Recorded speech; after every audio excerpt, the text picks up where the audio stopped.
Hello everyone, welcome back to my channel. Makeup and vlog with Smriti. और मेरो नानु चाजु भएर चाहिँ नि हामी ओम शान्ति सेन्टर जाँदै थियौं पोखरामा। हेर्न सक्नुहुन्छ पोखराको रोड चाहिँ एकदम सफा थियो है, जताततै।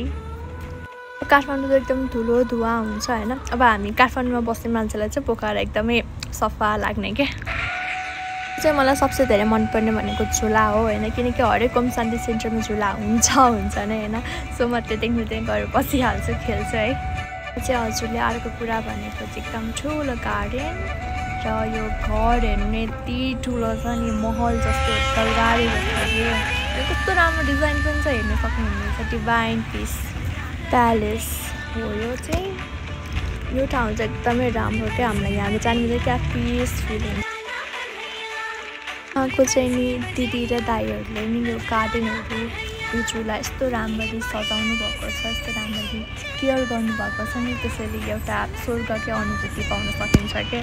सक्नुहुन्छ यहाँको वरिपरि ठाउँहरू पनि कति सफा छ है, एकदम सुन्दर पनि छ।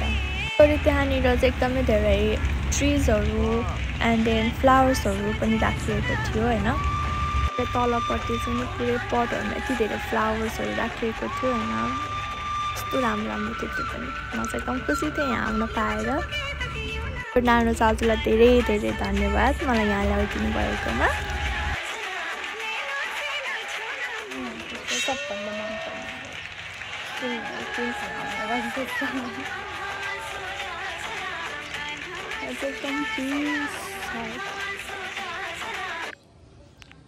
हामीले भित्र रुममा इन्टर गरेपछि त्यहाँ ठुलो पोस्टर देख्न सक्नुहुन्छ ब्रह्मा बाबा र शिव बाबाको। एन्ड यो चाहिँ हल भयो जहाँ चाहिँ धेरै मान्छेहरू बस्छन् र यहाँनिर योग गर्छन्, मुरलीहरू सुन्नुहुन्छ। अनि त्यहाँनिर साइडमा वाल्सहरूमा त्यो पोस्टर्सहरू पनि थियो। पछि चाहिँ हामीले त्यहाँनिर दान पेटी थियो, सो चार्ज र मन हेरेर दान पनि गऱ्यौँ। यो रुमबाट चाहिँ नि हामी जब बाहिर निस्किन्छौँ त्यहाँबाट एकदम राम्रो सिन पनि देखिरहेको थियो। चाहिँ पिलो पुरा पिङ्कमा थियो, कस्तो राम्रो थियो एन्ड देन तल झुला देखेर सक्नुहुन्छ, यस्तो राम्रो गार्डन एन्ड यहाँनिर फेरि चेयरहरू थियो, यस्तो चिल आउट गर्नलाई। हामीले चाहिँ यहाँ माथिको सबै हेऱ्यौँ, भित्र पनि हल्का रुमहरू थियो। एन्ड यो हेरेर चाहिँ हामी बिस्तारै तलतिर लाग्यौँ। ठाउँमा हैन लाइक पटमा फ्लावर्सहरू थियो हैन। फ्लावर्सको सँगसँगै अनि त्यहाँनिर पोस्टरकै एउटा फोटो फ्रेम नै गरिराखेको, जसमा चाहिँ त्यो शिव बाबाहरूको ज्ञानहरू भएको थियो। मोटिभेसन टाइपको कोट्सहरू पनि थियो हैन, पुरा पिक्चर्सहरूबाट देखिन सक्ने एन्ड स्पिरिचुअल कुराहरू थियो धेरै भनौँ न। एन्ड हामी चाहिँ परेङबाट हुँदै तलको रुमतिर लाग्यौँ र त्यो तलको रुम पनि एकदम प्रिटी थियो हैन। त्यो स्वर्गको जस्तो त्यो पिक्चरहरू पनि राखिएको थियो त्यहाँनिर। एन्ड हेर्न सक्नुहुन्छ भगवानको पिक्चरहरू पनि थियो ठाउँमा। हजुरले त्यो भरेङ तल जाँदाखेरि नै कतिवटा फोटोहरू देख्न सक्नुहुन्छ हजुरले हैन। त्यहाँको सबै फोटोहरू मलाई एकदम राम्रो लागेको थियो।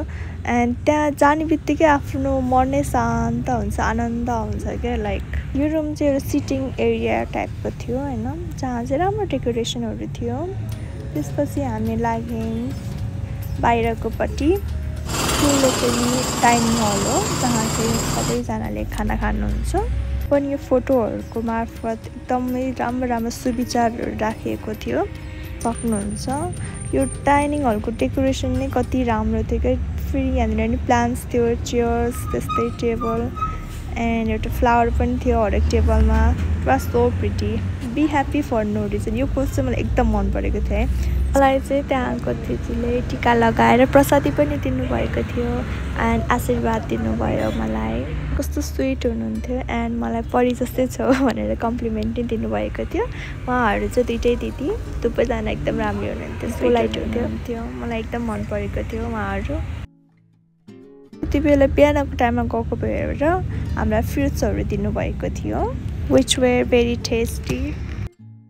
त्यसरी चाहिँ मेरो आजको ओम शान्ति सेन्टरको टुर सकियो एन्ड फेरि हामी चाजु र म भएर घरतिर लाग्यौँ।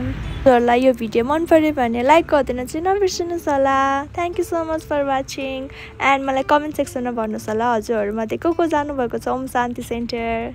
आजको लागि यति नै, अब अर्को भिडियोमा भेटौँला एन्ड सब्सक्राइब गर्न नबिर्सिदिनु होला।